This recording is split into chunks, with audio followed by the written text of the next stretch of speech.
रायजोआव बोथोरनि सांग्रांथि। बे समाव मिरु बोथोर बिगियाना एलार्ट फोसावदों। रायजोआव रोजानिफ्राय रोजा अखा हानो हागौ। नंगौ, बे समाव मोन 26 जिल्लाफोराव एलार्ट फोसावदों बोथोर बिगियाना।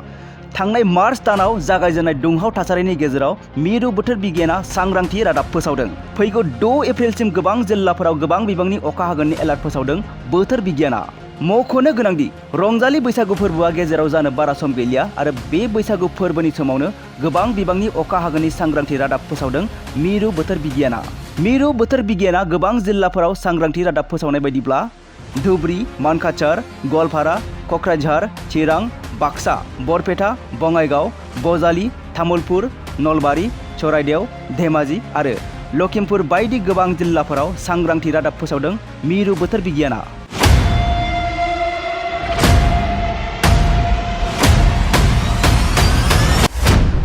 रायजोआव बोथोरनि सांग्रांथि। बे समाव मिरु बोथोर बिगियाना एलार्ट फोसावदों। रायजोआव रोजानिफ्राय रोजा अखा हानो हागौ। नंगौ, बे समाव मोन 26 जिल्लाफोराव एलार्ट फोसावदों बोथोर बिगियाना। थांनाय मार्च दानाव जागायजेननाय दुंहाव थासारिनि गेजेराव मिरु बोथोर बिगियाना सांग्रांथि रादाब फोसावदों। फैगौ 6 एप्रिलसिम गोबां जिल्लाफोराव गोबां बिबांनि अखा हागोननि एलार्ट फोसावदों बोथोर बिगियाना। मख'नो गोनांदि रंजालि बैसागु फोरबोआ गेजेराव जानो बारा सम गैलिया आरो बे बैसागु फोरबोनि समावनो गोबां बिबांनि अखा हागोननि सांग्रांथि रादाब फोसावदों मिरु बोथोर बिगियाना। मिरु बोथोर बिगियाना गोबां जिल्लाफोराव सांग्रांथि रादाब फोसावनाय बायदिब्ला धुबरी, मानकाचार, गवालपारा, क'क्राझार, चिरां, बाक्सा, बरपेटा, बङाइगाव, बजालि, तामुलपुर, नलबारि, चराइदेव, धेमाजि आरो लखिमपुर बायदि गोबां जिल्लाफोराव सांग्रांथि रादाब फोसावदों मिरु बोथोर बिगियाना।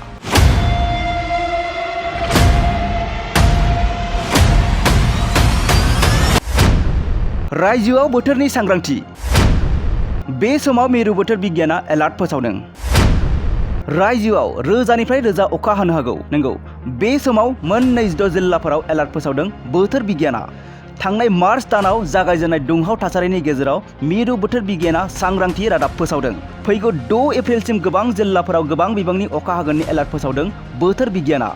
मख'नो गोनांदि रंजालि बैसागु फोरबोआ गेजेराव जानो बारा सम गैलिया आरो बे बैसागु फोरबोनि समावनो गोबां बिबांनि अखा हागोननि सांग्रांथि रादाब फोसावदों मिरु बोथोर बिगियाना। मिरु बोथोर बिगियाना गोबां जिल्लाफोराव सांग्रांथि रादाब फोसावनाय बायदिब्ला धुबरी, मानकाचार, गवालपारा, क'क्राझार, चिरां, बाक्सा, बरपेटा, बङाइगाव, बजालि, तामुलपुर, नलबारि, चराइदेव, धेमाजि आरो लखिमपुर बायदि गोबां जिल्लाफोराव सांग्रांथि रादाब फोसावदों मिरु बोथोर बिगियाना। मोनसे गोजोनथाव खौरां। क'क्राझार सहरनि जेडि र'डजों नांजाबनाय सुदेमपुरि गांजेमा बाजाराव थानाय आइ आफा मेड लाइफ बिएम हस्पिटालाव बेराम सोखानो हानायनि गोबां खाबुफोर दं।